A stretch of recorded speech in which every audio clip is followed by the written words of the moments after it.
Before I begin, I would like to say a couple of words of deep appreciation for the sponsors and the people who have put this program together.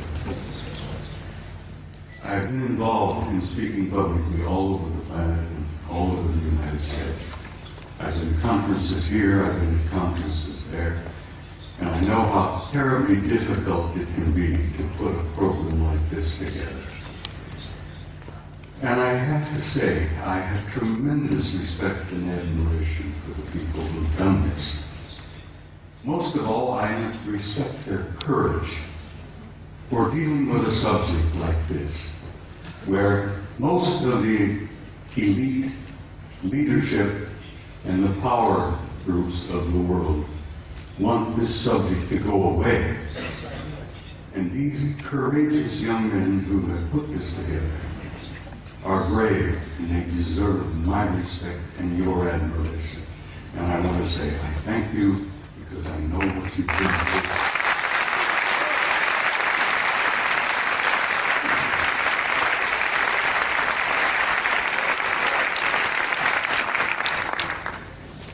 Now I must explain something else to you. I never read from a script. I don't have a prepared script to follow. I get up on a stage and I talk to people like yourselves and I kind of wing it. I have so much material and I have such a problem of keeping it under the allotted time that I've been given. I have come today prepared to speak to you for 3 hours. I only allowed 1 hour to get in. So something's going to have to give. But bear with me, I'll do the damnedest job I can. And it's important that you see the photographs of the NASA pictures that I have brought with me. Now, my journey began 45 years ago. I began a journey that if I had known then what I know now, if I had known the pain, the anguish, the heartbreak that I was going to experience over these 45 years, I might not have started that journey at all. But here I am in Barcelona in 2009 with some of the most delightful people I have ever met. And looking back, I find that the journey was worth the effort. It was worth the pain, it was worth the heartbreak. And I'm delighted to be here. And I'm delighted to see all of you out there. And this is such an encouragement to me that people are beginning to demand the truth. They know they've been lied to from the very beginning. And they want to know. And I'm going to here this afternoon hopefully contribute one small measure to helping you understand and helping you know. Most of my adult life, or most of my first part of my adult life, I was a professional soldier. I was in the Army. I joined the Army in 1950 to avoid the draft. Ended up going to Officers Candidate School, and so help me God, while I was going to OCS at Fort Riley, Kansas, the North Koreans invaded South Korea, and the next thing I know, I'm on the front lines of Korea being shot at by a bunch of pissed-off Chinese and North Koreans who tried to kill me. And I have nothing against them. I didn't want to kill them. Here I am. 1951, leading combat troops in Korea in one of the bloodiest wars we've ever had. And the rest, I guess you could say, is history.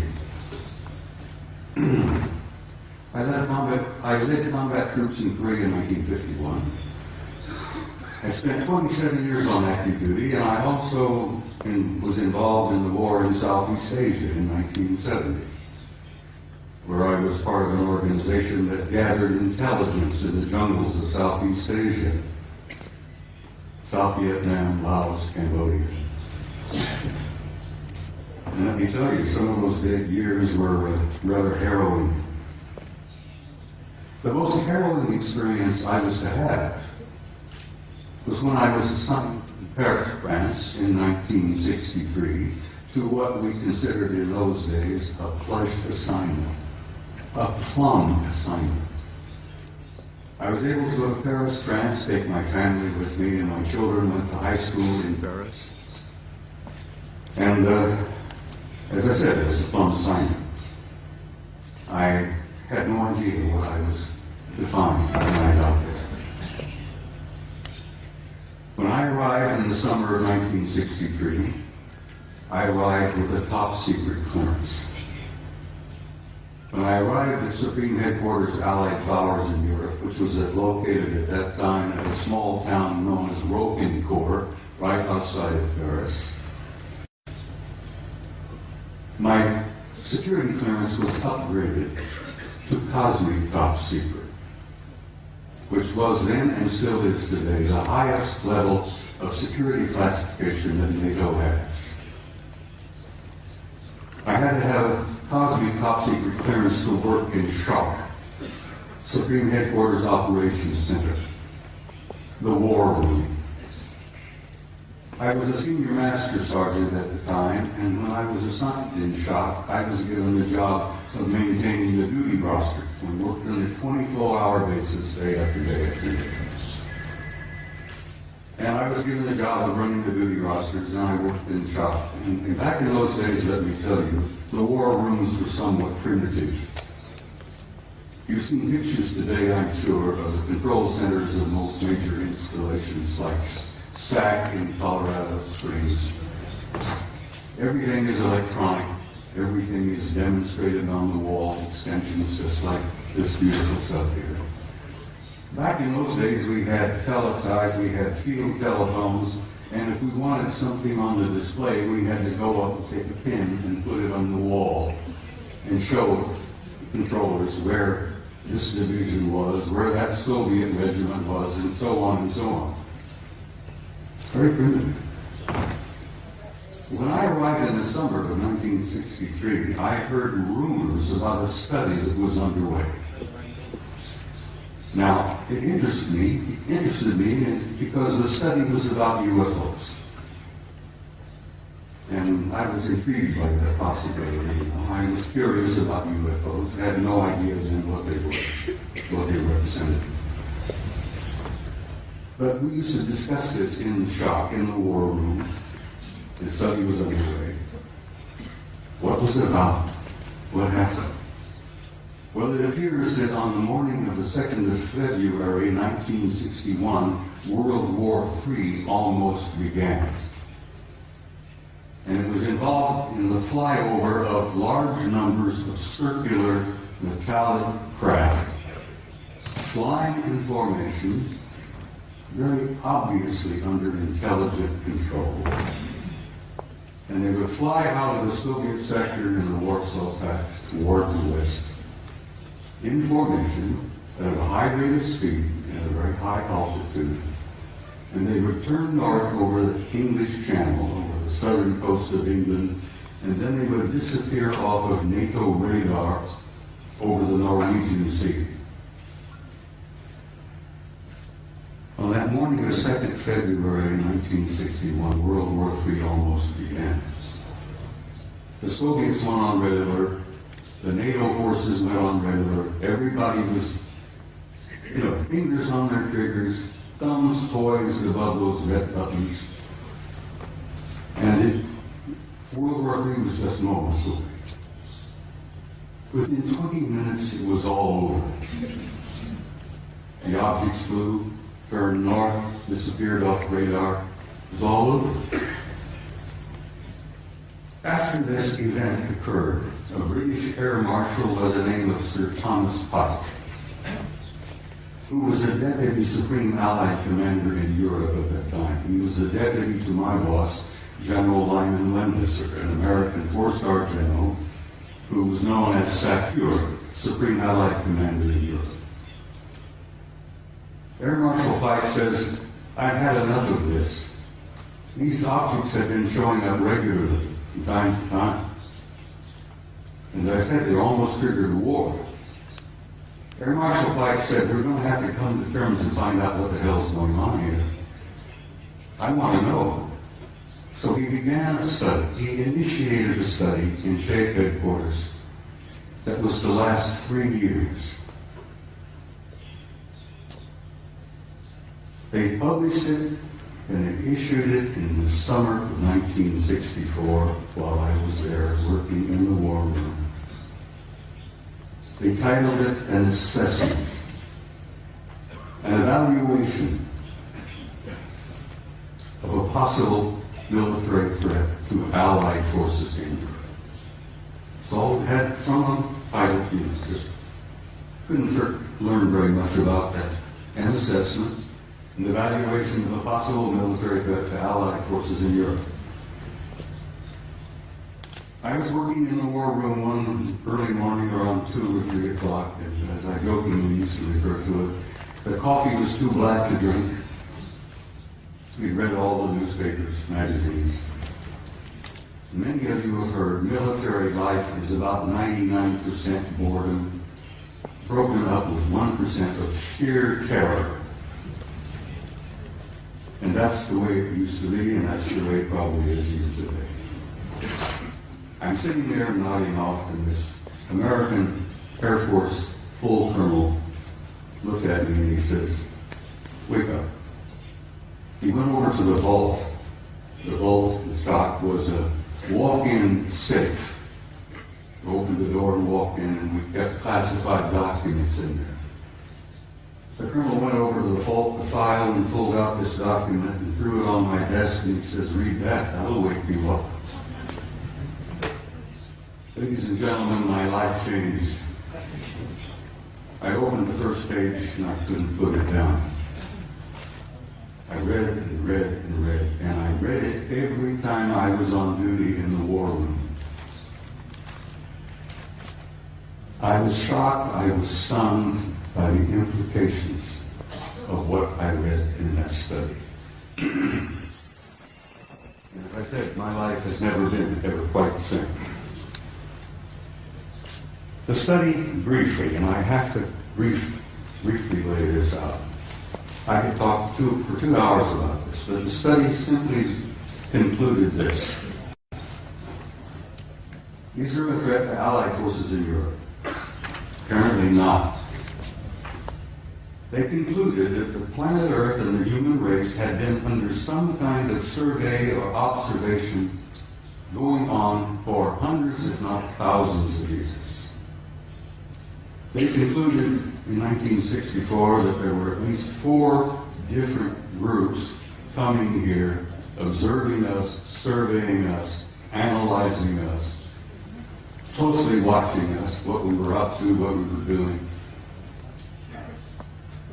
They concluded that there did not appear to be a military threat involved because the repeated demonstrations of incredibly advanced technology demonstrated to us that if they had been hostile or malevolent, there was absolutely nothing we could do.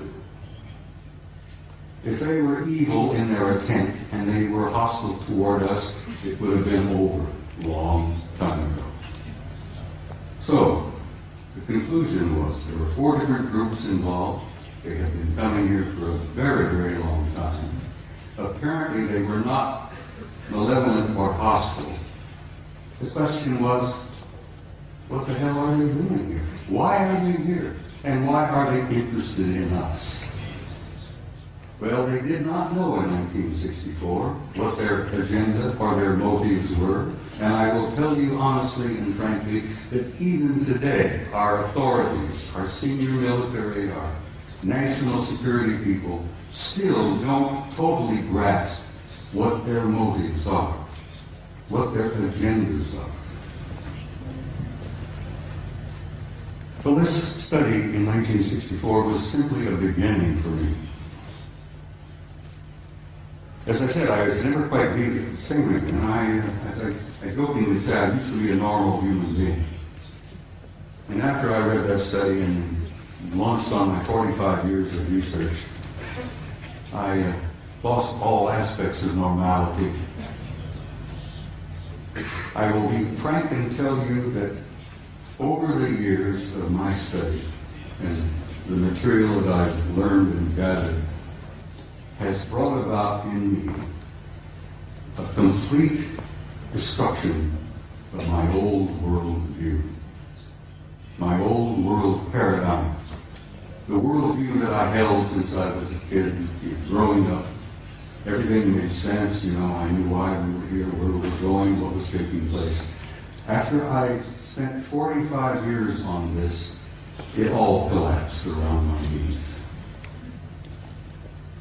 That was the destructive aspect of my personality. That was the part that changed me completely from the kind of human being that I had been before into the kind of human being I am today. Ladies and gentlemen, I'm totally alienated. No pun intended. I've said in a couple of interviews and briefings and stuff, I have had for many, many years, a love-hate relationship with the human race. One moment I love you, the next minute I hate your guts. One minute I adore you for your potential and the beauty of your music and your literature and your art, and the next minute I'm saying, to hell with all of you, blow them up, let them blow themselves up, clean the planet off, get rid of them. Part of the struggle of having lost your old worldview when your old paradigm collapses around your knees. So the man standing in front of you here today is literally a human wreck as compared to what I used to be. But I feel pretty good about it. I lost all my old illusions. I opened my eyes and I saw the future. And I'm very happy about what I've seen. I've learned over the years from infinitely variety of sources here, there, and everywhere. I didn't retire from the Army until 1976, and I kept my top secret clearance up until that moment. After I retired, I went to work for the Federal Emergency Management Agency and worked another 14 years for the U.S. government, where I had a top secret clearance. So I have a total of 41 years of federal service, you might say. But I learned things over the years that literally still today stun me and shock me. I've learned that the human race is a hybrid race. I've learned that we are not merely alone. We have never been alone. We have had an intimate interrelationship with advanced extraterrestrial intelligence from the beginning of our history. And let me tell you that that intimate interrelationship is still going on. There's one race in particular apparently re-engineered us as a species about 200,000 years ago. What we are here today is what we call Homo sapiens sapiens. You're an engineered creature. Your genetics has been manipulated. You're not the same that you were, and you are not the same of what your children and grandchildren and great-grandchildren will be in the next 100 years. The human race is going through a transition. And it's more than a transition. It's what I have learned to be a transcendent transformation into a new race, into a new future. And your descendants will be as different from what you are here today as what you are from old Australopithecus 500,000 years ago. It's not something to be afraid of, something to look forward to. You're growing, you're developing, you're becoming a new race, you're becoming a new species. Your grandchildren, your great-grandchildren, your descendants on in the next century or two have destiny in the stars. Don't you doubt that for a minute.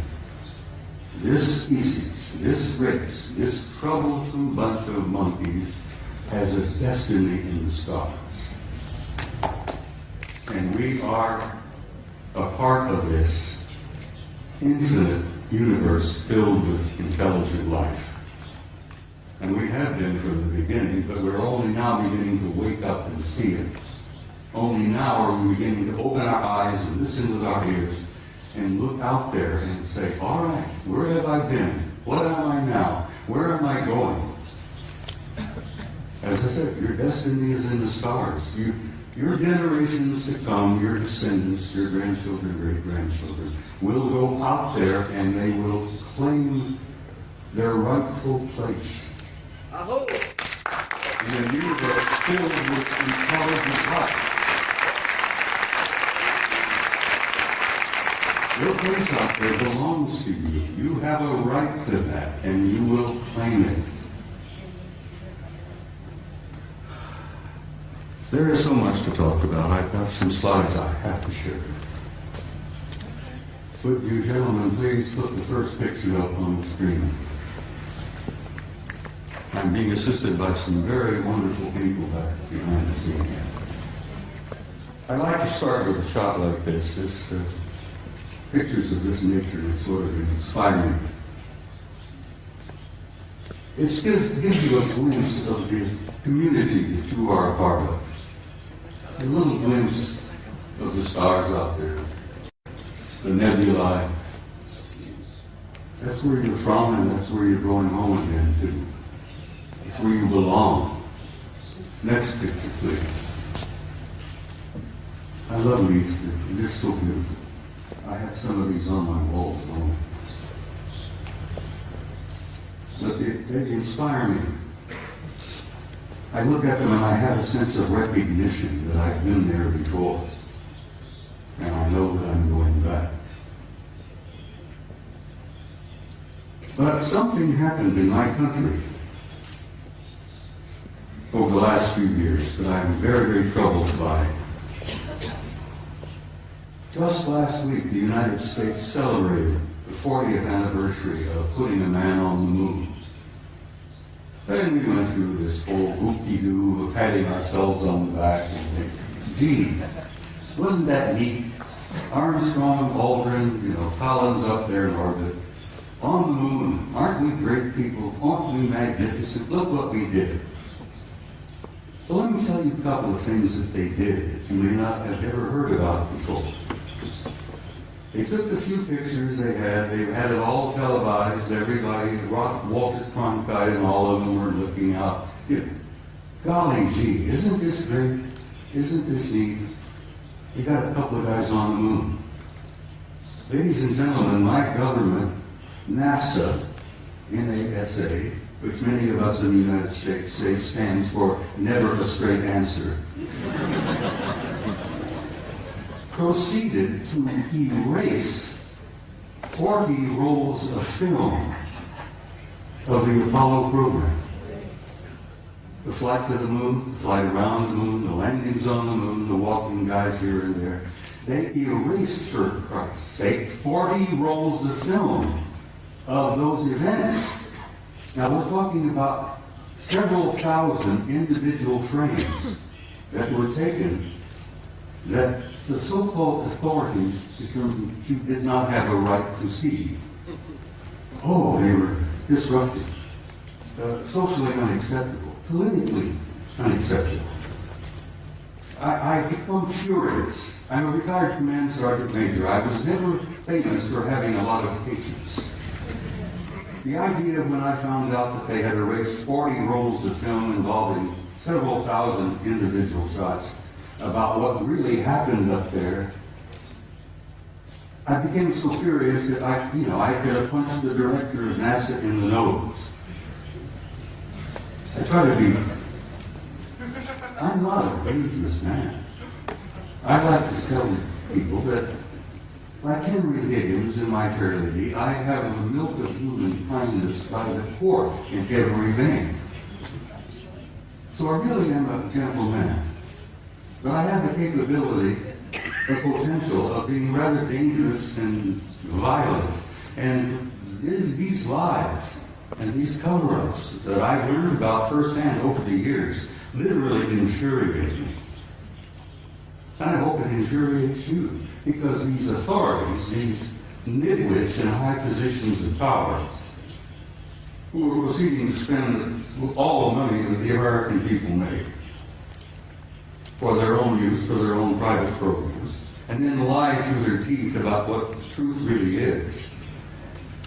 Well, thanks to the idea that there were a few employees in NASA 40 years ago, even today, there are some good people working there, decent people, honest people. I have some film that they preserved that was not destroyed. Gentlemen, put up the next picture for me.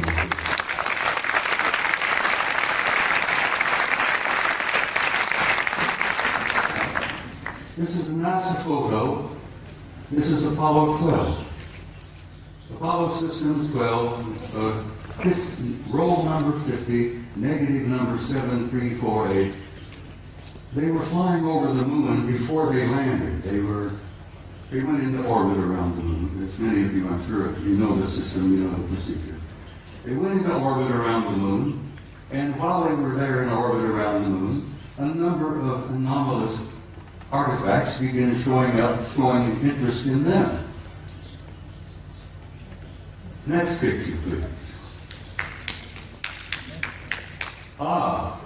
This picture was taken by Neil Armstrong while they're looking out of the window of their little craft. This object flew by. There's the moon in the background, of course. There's this object that flew by the window of that little craft that they were riding in. Neil took the Hasselblad camera that he had, put it up to the window, and snapped this picture. Next picture, please. NASA Apollo 12. Roll 51, negative number 8653, something like that. Now this is a good-sized object. This is several hundred feet in diameter that came up next to the lander, flew along beside them for a time. The guys in the Apollo crafts put their camera to the window and snapped the thing, and I've always jokingly said there were guys inside of this taking pictures of the NASA. We were photographing them, they were photographing us. Next picture, please. Photo NASA Apollo Systems number 14, Apollo 14. Roll 70, negative, what is it, 9837, I think, or 8827. This is the Landsberg crater on the moon. The guys in orbit above the moon were particularly fascinated by Landsberg. They had been given a special assignment to take pictures of Landsberg because the crater, which they designated as Landsberg, had things going on in the crater that were very anomalous. There was construction going on. There were enormous facilities in the middle of the crater up there. So they were specifically designated and assigned to photograph Landsberg to see if they could figure out what the hell's going on down there in the crater on Landsberg. While they were looking at Landsberg, this object happened to express interest in them and flew by. Now this line is an artificial line that was drawn to show you the direction that this object was going. This is a good-sized object flying past the Apollo lander. God, I'm so glad that some of these were saved. I still get angry. 40 rolls of film was taken, they erased them. Anyhow, next picture, please. It's the same photo of Landsberg, but it's the next negative, 9838, of this object here, flying by. Next picture. Now we're getting into some nitty-gritty. I'm going to give you just a brief little bit of history here. Back in the early days of NASA and the Apollo program, I got this picture from the Japanese Space Agency, the Japanese NASA. They have a tremendous program going over there in Japan. You know, the Japanese are bright people. So the Japanese Space Agency had signed a contract with NASA years and years ago to buy copies of every picture NASA took during the Apollo program. And I'm sure the Japanese paid a sizable amount of money for this contract. And as the films was developed and the photos were made and they shipped them off to Japan, and the Japanese have a tremendous reservoir of good, original NASA pictures. They bought them, they paid for them.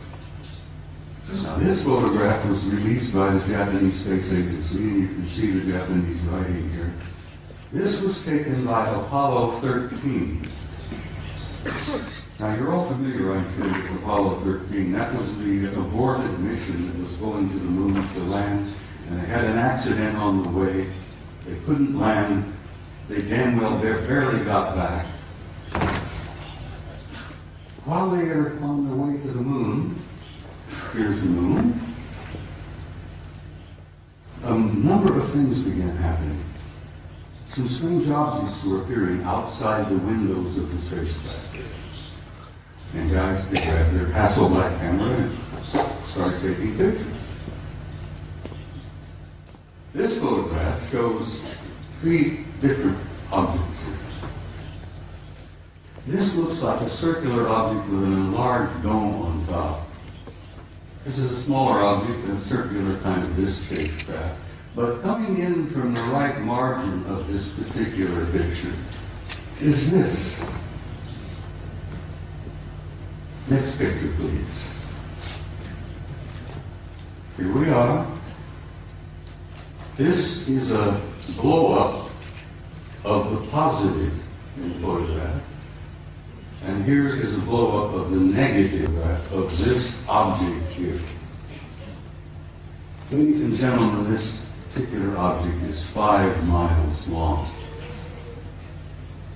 And I'm tempted to use the term big mother.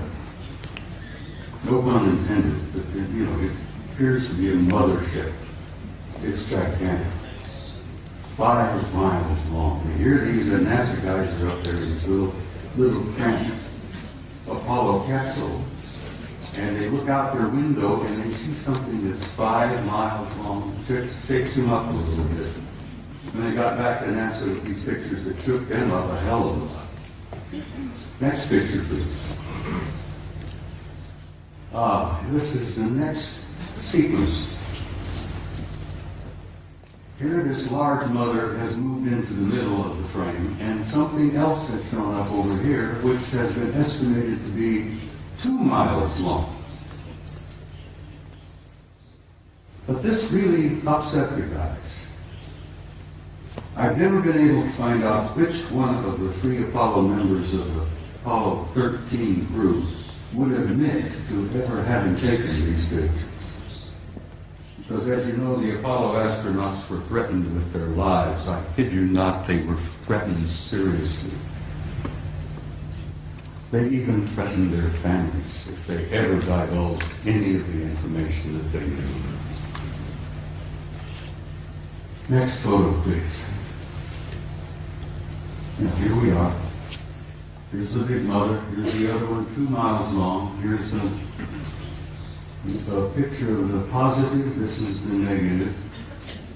This mother is 5 miles long. Up here you see what appears to be two circular objects either arriving or departing from that particular big ship.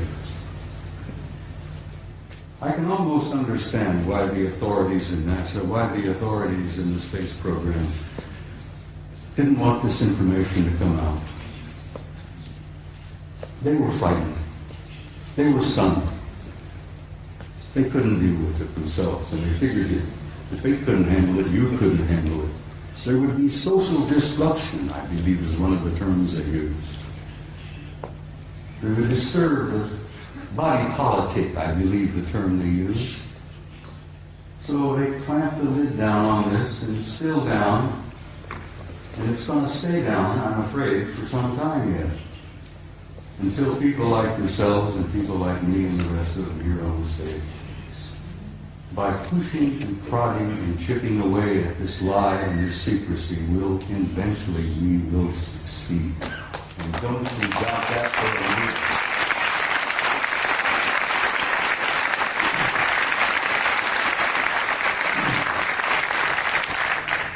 Now I'm in for another photograph that I think will shock you some. In 1980, NASA, never a straight answer, launched the Voyager program to Saturn. They launched this little mechanical spaceship filled with cameras and film and so on. Wanted to go to Saturn because something had been going on in the rings of Saturn, around the moons of Saturn, that didn't make a lot of sense. Some anomalous events were taking place in Saturn, near Saturn, at Saturn. So they launched the Voyager in 1980. The pictures they got back from Voyager was so stunning and so shocking that they just locked them up in the safe. Fortunately, I met and developed a friendship with a retired NASA scientist by the name of Norman Bergman. Norman Bergman worked for NASA for about 30 years. He was a technician, a scientist on the Voyager program to Saturn in 1980. Norman decided, after waiting a number of years, for NASA and the authorities to be candid and honest and forthright and tell us what they really found up at Saturn. And Norman got so frustrated he wrote a book. Now, he couldn't get it published in the United States. No American publishing house would even touch it. Norman Bergman had to go to Scotland, for God's sake, to Aberdeen to get his book published.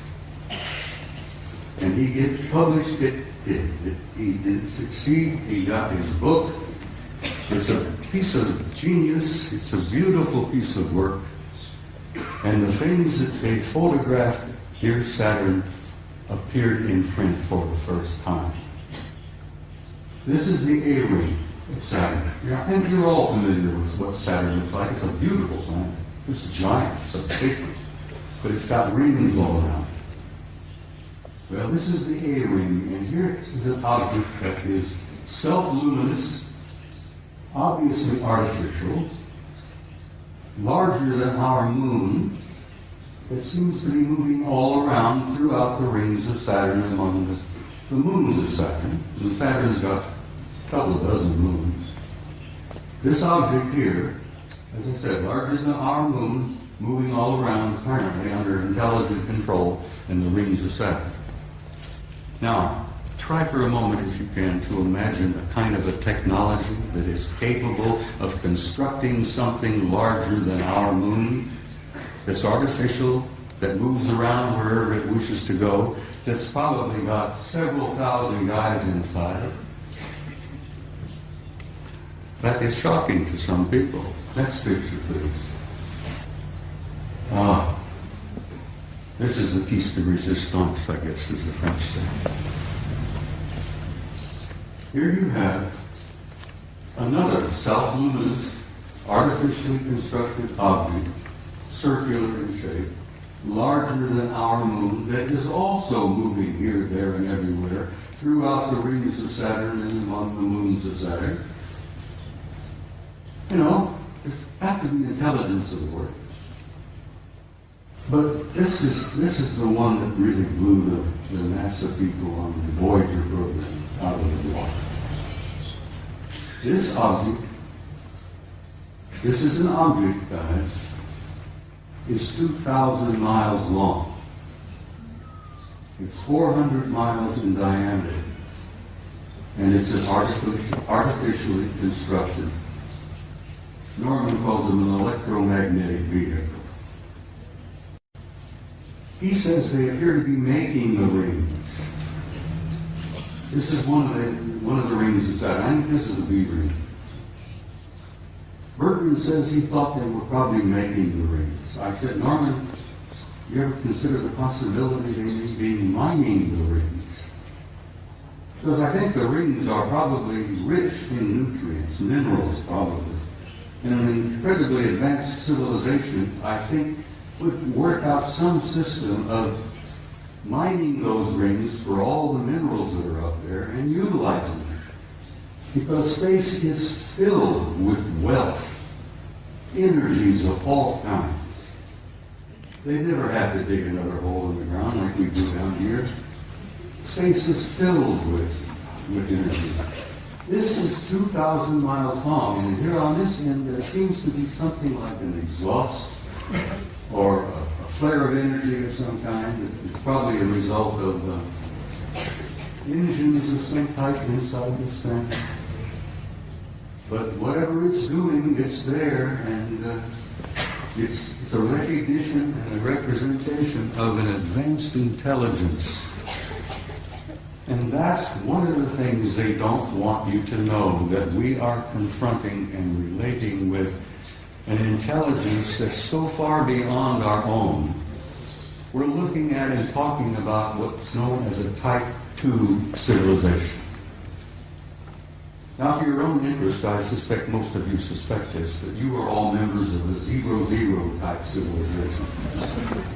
Beyond us, hopefully in a century or two, we might become a type 1. But this is a representation of a type 2 civilization. And Michio Kaku, the famous Japanese-American physicist in New York, has put out this concept about type 0, 0, 1, 2, 3, and 4 of the kind of advanced cultures and civilizations we will probably meet out there. Well, in probably meet out there, we've already met them. They're here. They're in our midst. So, I think I brought about 15 or 20 of these pictures, but I simply had no time. I don't have the time to show them all. But I've shown a few here, and I think I've piqued your curiosity. And I think most of you are pretty bright people, and you know you've been conned. You know you've been lied to. You're not fools. And I think you know who you are and why you're here and where you're going.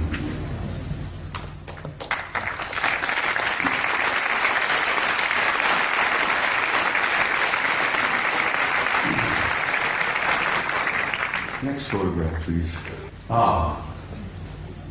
This is a photograph taken by our Mariner space vehicle that we launched back a number of years ago. This is a picture of a facility on the surface of Mars. Now, this facility is located on the equator, and it's on the surface. And those of us who studied it, we discuss it with each other, call it the airport. And I said, this is the parking lot. This is the administration building here. This is the main terminal here. And I imagine it's a pretty busy facility, you know, ships coming and going. But it's not an airport, it's very likely a spaceport. It's on the surface and it's on the equator of Mars. And if you're ever interested in launching a vehicle from a planet, you put it on the equator and you take advantage of the rotation of the planet to assist in the the launching of your vehicle. You can take the momentum of the movement of the planet, and it helps you get the thing off the ground. So it's exactly on the equator, it's on the surface, and it's massive in size. So maybe that is a parking lot, I don't know. Maybe that's the admin building, but there's something going on Mars. And I've been going back and forth with Richard Hoagley now for years, where Richard, who I know most of you are aware of, is convinced that Mars is covered with ruins. Well, it is. But it's not just ruins. There are things going on that planet. On the surface, under the surface, continuously. Next picture, please. This was published in a German magazine, but this is a Soviet photo. This is from their Phobos 2 spacecraft. This is a city under the surface of Mars that is the size of Chicago. Chicago is one of our biggest cities. Several million people live in Chicago. This is under the surface. You can see the city block. You can see the breakdown here, portions of the neighborhoods, whatever it is. But it's generating an enormous amount of heat. And they picked this up on the infrared when Phobos is going around the planet snapping pictures like crazy. And the Soviets were pretty open about releasing some of their photos, contrary to the United States, where lying has become a fine art. Don't get me started on my politicians. Phobos 2, city on Mars, under the surface. You can see the streets, Broadway, First Avenue, whatever. People have said, well, who was there? And I says, for God's sake, it's the Martians who were there. What a silly question to ask. Who's there? Let's go there. Now, I love this picture. I'm in love with this lady. Your ancestors and mine called her Gaia. She was feminine. She was a goddess. She was sacred. This beautiful lady has a respiratory system. She has a circulatory system. And she has a heart. And she's our source of life on this planet. We needed her. We need her now. We wouldn't be here if it were not for her. We talk about holy lands, Mecca, Jerusalem, here, there, everywhere. That is the Holy Land, people. That beloved planet that we are home.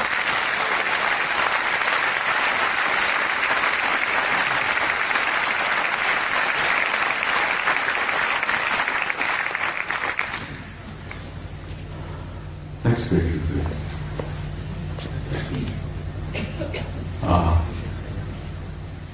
I spoke to you earlier about the fact that your grandchildren and your great-grandchildren and so on, the generations yet to come, have a destiny in the stars.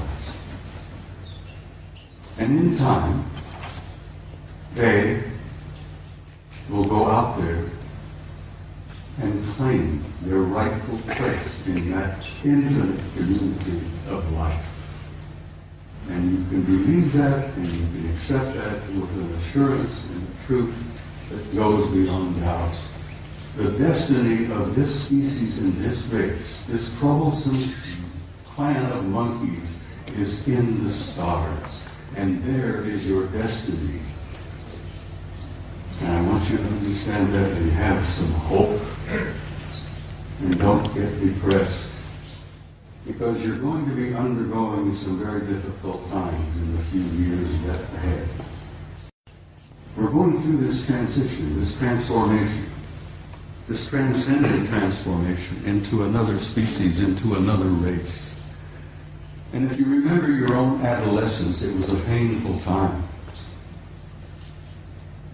The species, the race is going through adolescence. But we're not alone. We're being helped. We have family out there that's helping us. And they've been helping us for a long time. They've been trying to encourage us and nourish us and try to point the right direction for us to go. Because we are troublesome adolescent children. And we are going through that transformation. But my point is that there is no doubt about the inevitable destiny and truth of the human race. Now I want to quote something from you, if you'll bear with me here. One of my favorite authors, poets, was a man I have admired for years. Count Leo Tolstoy. Tolstoy said that there is something in the human spirit that will survive and will prevail. That will survive and prevail, and that there is a tiny and brilliant light burning brightly in the heart of man that will not go out no matter how dark the world becomes. And then the years ahead, when things are difficult, the economic problems take place, there will still be disruptions, fear. Oh, sadly enough, I'm afraid there will still be blood in the streets here, there, and everywhere. This coming out of adolescence is not an easy process. But then, what do you do when you reach beyond adolescence? You reach adulthood. You grow up. And we're growing up.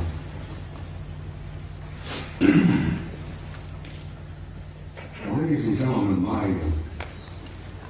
my journey is coming to an end. But for many of you out there, your journey has just begun. And I want to say something to you before I leave the stage this afternoon.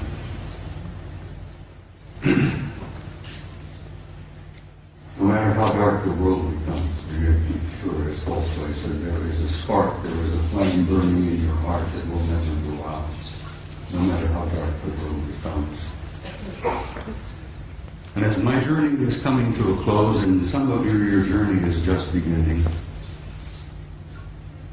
I wanted to say to you, in a term that I think is absolutely appropriate. You Spaniards have got some beautiful terms in the words.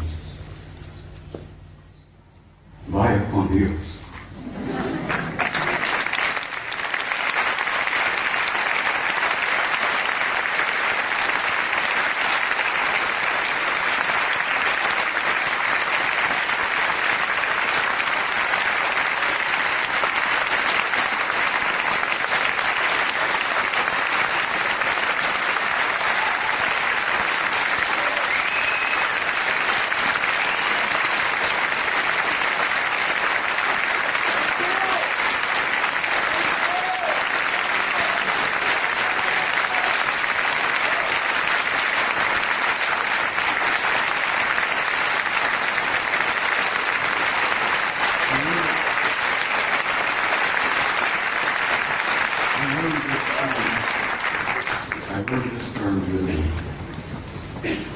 I've never been to Spain before. Italy is one of my places that one of my favorites. I love Italy. Now I'm learning to love the Spaniards. In Italian, I learned to say this, and I will say it to you. And I understand you know the meaning of it, but it's very small. In closing, I want to say to you all, ti amo.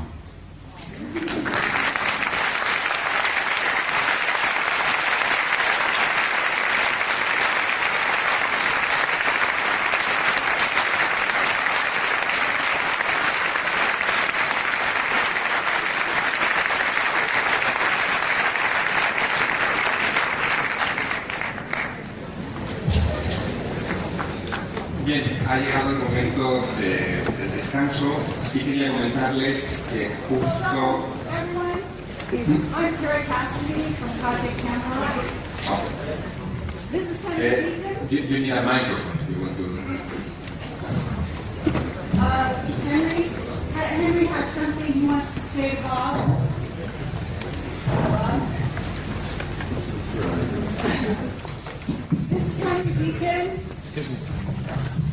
And we just want to say something here. This is Henry Deacon from Project Camelot, for those of you who are familiar with our website. And he's here today, and he's here at the conference. He has something he'd like to say about Mars. About Mars. I don't have any words, but Bob has expressed everything that I would have said. And I can confirm it because I've been working in top secret for 30 years.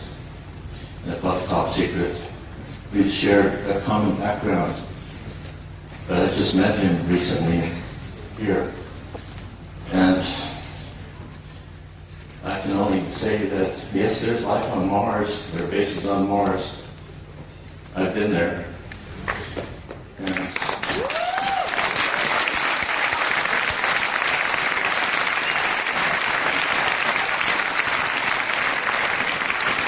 didn't even get started on telling you some of the things I wanted to share this afternoon about who and what is on the moon and Mars, but Henry does.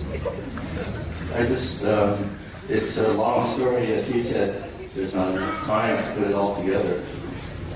Except that it's a positive story. It's not one of fear. He showed a picture of the Mother Earth, and it's giving birth, and there's birth pangs, but there's a child that's being born. And just forget about the fear, because that's just a really temporary thing. There she is. So, a friend of mine, Angelica, who no one knows, UK, she calls this the Emerald Planet. And it's alive. Yes, it's very much alive. We're a part of that life form. And it spreads. The life spreads throughout this whole galaxy. And the rest of our family is watching and waiting and helping quietly behind the scenes.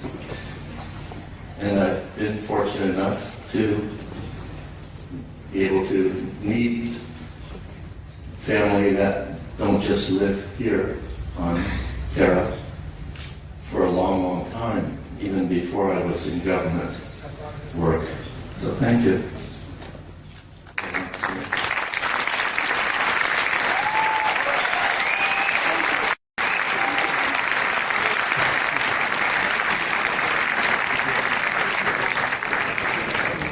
Ladies and gentlemen, am I still broadcasting? Henry Deacon, for those of you who don't know.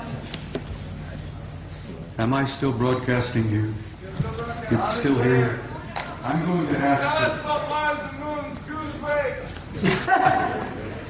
I was going to share a small story with you before I ran out of time. I'm going to ask the gentleman to say, please bear with me and give me just a few moments.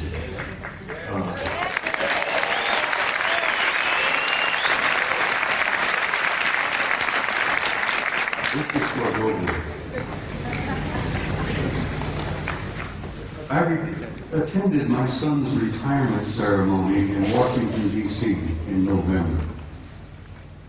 My boy retired in November in Washington as a full captain in the United States Navy after 30 years of service. And while I was at this retirement party, the room was filled with admirals and generals, and retired commanders and captains and so on. And we all had something cool in our hands, and we were all moving around among each other, amiably and relaxed, you know. A retired Navy scientist, whose name must remain untold, came up to me, nudged me. He said, I know you. I said, yes, I'm Eric's father. No, he said, I know you. You're that notorious retired command sergeant major with the big mouth. And I said, yes, I'll go to that. He says, I had to share something with you before the party was over. He said, I retired several years ago. He said, my last job was at a government laboratory in Nevada a few miles from Las Vegas. He said, I am a plasma fusion physicist. That's my expertise. That's my training, my background. Not being a scientist, I go, what? Plasma fusion physicist? He said, yeah, I work at this laboratory outside of Las Vegas.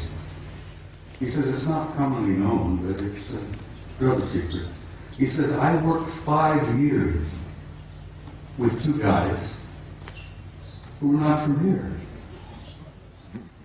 They were from somewhere else. And he says they were delightful people. They were scientists. They were working with us. They were assisting us. They were encouraging us and offering us ideas and possibilities and one thing or another in plasma fusion, which is infinite energy forever. But he says, I got to know them pretty well. And he says, after a couple of years, he said, I went up to one of them and I said, what do you guys really think of us human beings? And this chap, through somewhere, said, well, since you've asked, we think you are how did he word it? A primitive, savage, and dangerous race. And the scientist said, I had to agree with him. We are. We're a primitive, savage, and dangerous race at the moment. The other chap was standing there, who had been listening in. He was also from somewhere. Said, you also smell bad.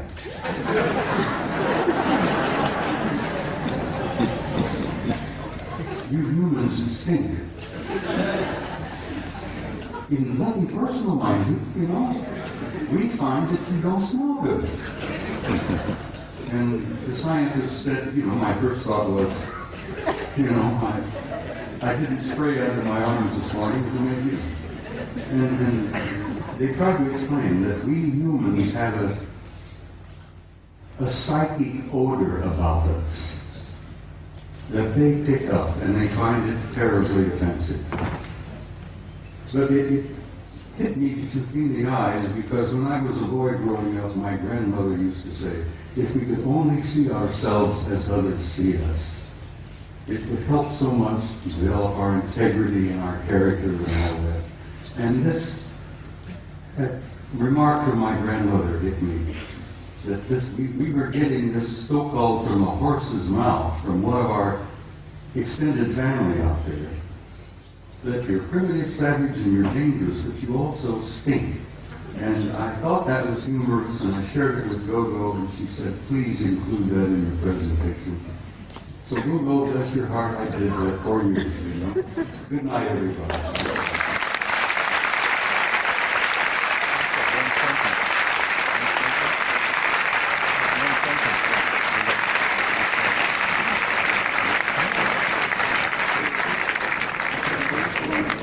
One sentence. It relates directly to what Bob has said.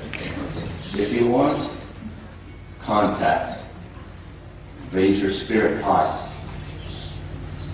And that's what they want.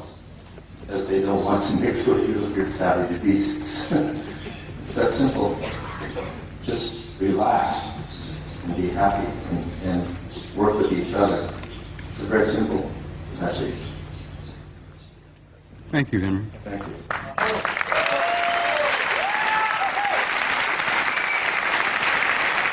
If you want to learn more about Henry Deacon, he is on our site.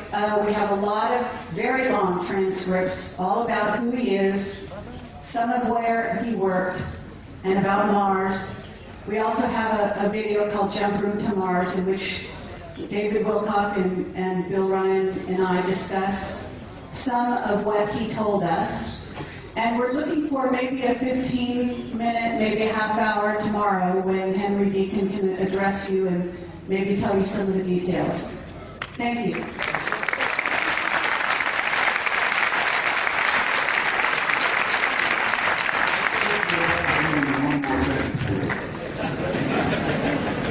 I must add this. I have traveled all over the planet and I've spoken at conferences all over the world and all over the United States. I have never been to a conference of this nature without there being at least one and generally two of the others in the audience. And I wanted you all to think about that and look around you and know that in your midst, I jokingly refer to it, you have good friends in high places and they're in your midst. And I learned over the years to recognize it. It's your family. Exactly, it's your family. But like Ingo Swan, I've developed the intuitive ability to spot them and recognize them. And now I have them coming up to me in conferences, introducing themselves to me. And there are no limits, Max, no limits. Life is infinite and forever. And God bless all of you. And I will say good night.